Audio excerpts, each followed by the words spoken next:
session into the last one and the conclusion and the discussion. I think from the four speakers, we have learned the different countries, different local governments' actions and tactics. And we also learned the best technology, but we didn't have a chance to see the Tyra. That would be good to see, but you cannot show in this forum, but maybe your company is displaying somewhere. That's fantastic.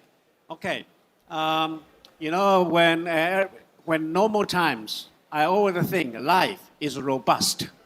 You know, life is a very good life. But whenever I listen or hear or see the disaster happen, earthquake, tsunami, fire, and I realize life actually is very fragile. Life is very fragile. But what is so we need really a disaster or crisis prevention, either by technology, by institutional arrangement, or community effort, or the earlier prepared. So turn to the subject. The theme for this summit is called Turning Point. So what is the turning point? From the four speakers, actually I heard the turning point are two. The points are two. One, you need a proper technology. Second, you need a collaboration to learn from each other. And we did hear the experience from Philippines, and Philippines has been very active in developing collaborations with many countries in the region and in the world. And also we heard about the Kochi Prefecture's experience through the JICA and working with Taiwan. So for this final section, I want to raise two questions, simple questions, and they can tell their advice and their experiences so that we can conclude today's summit. The first question I would like to raise is, what is the most important challenge you have faced in the past in engaging international collaboration in disaster prevention management? The second question is, what is the most needed area or aspect of collaboration among Taiwan, Japan, and the Philippines, or beyond? So we will take the order from a previous session, or we reverse the order. So maybe we'll take the order from the seating. Mr. Guanju, you would start. Yes, sir. As I shared earlier, collaboration serves as an avenue for every country to share their expertise and experiences. And the most challenging on the part of the human resource capability in terms of the Bureau of Fire Protection is always about the training. Right now, the Philippine Fire Service don't have a training facilities that can provide vital training needs of our Fire Bureau. And that is why engagement with foreign countries somehow helps these needs. And I hope that in the future we can still collaborate for more training programs and exercises that we can have. And through this collaboration, it shared some best practices also.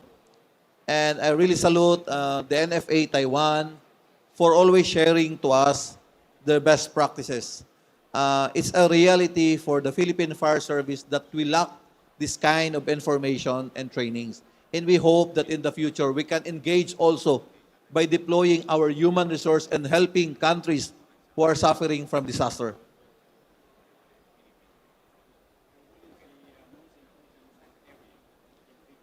As I said, the most important things for the fire service is to somehow develop our own training facilities. But for now, it's been addressed through the help of the JTP program. Because we all know that firefighting respects no boundaries. And it's the most dangerous job all over the country. So we need to collaborate, we need to engage international cooperation, so that we can somehow develop our human resource by acquiring the knowledge, expertise, and at the same time equipments through attending expos. We are able to check and identify the needs for the fire bureaus. Like, for example, the presentation of the KBES in terms of communication. Right now, we don't have that one. So attending expo somehow provide us a bit of information on what we need in terms of equipments. So hopefully, through the modernization program of the Bureau of Fire Protection, we can acquire these particular assets in the future. Great, thank you. Thank you very much. I think it is very true. Training and also the platform like this, so we can learn the most update know-how. Okay, so Makoto-san, please. 高知県で、最も力を入れているのは南海トラフ地震対策です。想定の死者数で最悪の場合4万2000人の死者が想定されています。これを限りなく死者数をゼロにするという大きな目標を掲げて取り組んでいます。揺れから命を守る、そして津波から命を守るために住宅の耐震化や津波避難タワーの整備を行っております。引き続き、これらの取り組みに力を入れていきたいと考えています。我们高知县最重要、最投注心力的，其实就是今天跟各位报告的主轴，也就是今后被预期可能发生非常大的南海海潮大地震。那在我们高知县的预期最糟糕、最严重的情况之下，可能会有42000人左右的死亡人数出现。但是我们的目标是希望将这42000人的预计死者降到0人。我们目标希望拯救每一条生命，不让任何一个生命因为这样子可能发生的震灾而失去。所以我们从很多细节开始去进行，包括提升住宅的耐震度，或者是在各种针对海啸、针对摇晃非常细部的地方，一步一脚印的去进行。那我们今后高知县会继续的扩大这样的一个防灾事前的预防，那希望可以拯救每一条珍贵的生命。そして、地震が起こった後、我々が力を入れなければならないのは救助・救出です。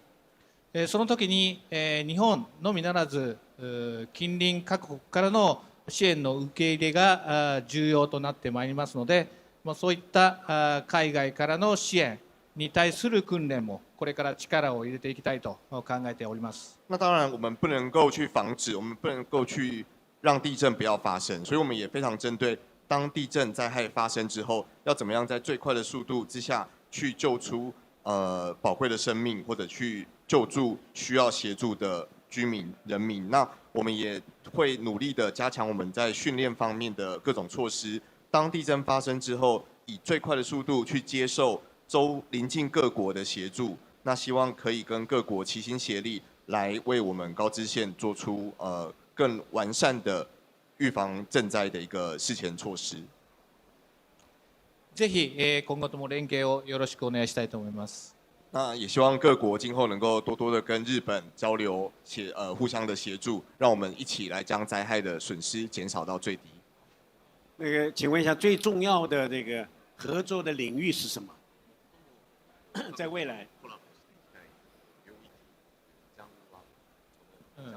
地震発災後の、命を救う救助・救出の部分で、各国の力を借りたいと考えております。我们的着眼点是在灾害发生之后，可以跟周围的国家做最快的合作配合，来拯救需要拯救的人民。あるいはその後の物資の輸送、人員の輸送とかもヘリコプターでの協力とかもお願いしたいと。那另外也希望就是包括直升机、飞机的派遣，能够最快的速度将物资送到灾区。这方面我们都希望可以跟周围的国家进行合作。So rescue and evacuation and save life. So that's the area and technology needed too. OK， 好，同学。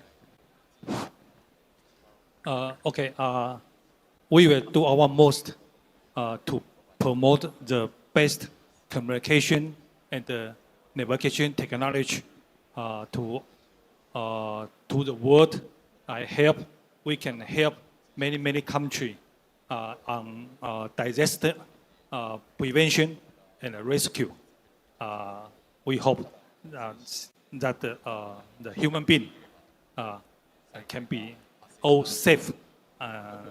Okay, so I will do my most to promote our technology. Okay, thank you.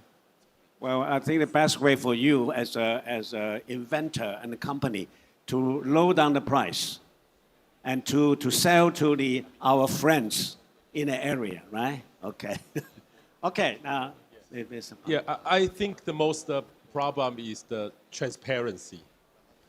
Transparency means because recently in most of the country, the disaster funding is from the government official because lots of people think it's a government. So most of the country, the government, the budget is very important. And however, the government did not understand how to open the information. And sometimes in some countries, there are only maybe one or two local companies can do this. And however, technology is always change and some improvement. And how to make a good ecosystem to maybe sometimes compete can make some progress. So the government always pick the best one. So international market, global market, how to make the disaster industry is very important to make it grow. It should be transparent, open it. So I think the key issue is in most of the country.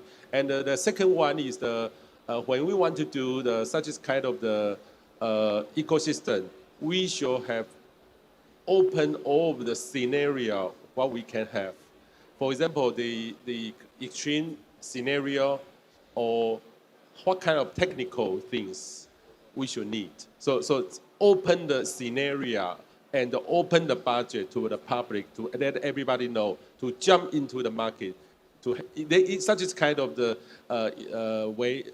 methodology can help the private sector, young generation to make profits and progress. And the last one is the education, because lots of people think, okay, earthquake is your business, not my business. It's your government business. How to make every home and every enterprise is your business. You can have some budget for this. It's very important to make the market. Yeah. Okay, now, Mr. Peng, you will be in the government, as you say, you will be the minister. What is your advice? The most important areas for international cooperation you wish to enhance as the capacity of a minister of the environment? By my point of view, actually, under the Ministry of Environment, only the scenario of the extreme weather. And I will try to do this. But in the disaster management, I recommend, because it's another, it's a disaster prevention or our fire department. And I will promote them to join the open government methodology, because right now the OGP, Open Government Partnership, already have some cases about this, and very limited case about a disaster, very limited, to be honest. There were lots of cases in some political transparency of something, the others, disaster, no. So I recommend if I was the minister to give some advice in our cabinet, I would try to let them know we should be open government. Open government is good for us to do, and also good for everyone. Yeah. Thank you very much. I think it's very important for Ministry of Environment. I think the climate change is the target in the long term. That if we can deal with the climate change properly ahead of time, then we can reduce the crisis in the short term. So I think it's very important. Okay, I think the time is up, and we hope that through the series of a summit, like every year in this the crisis invention, disaster invention summit every year we held in the Secutech, can really provide us the opportunity to learn more about how can we work together in this region. And this region has been the disaster zone. And we hope through the cooperation, we can turn the disaster zone into an opportunity zone. So I think this morning, we, four of them, make a small contribution to the thinking, the new thinking of this turning point. So please join me to thank to the four distinguished speakers, and thank you very much for your participation. And good day. And please join me to thank them. Give them applause, please.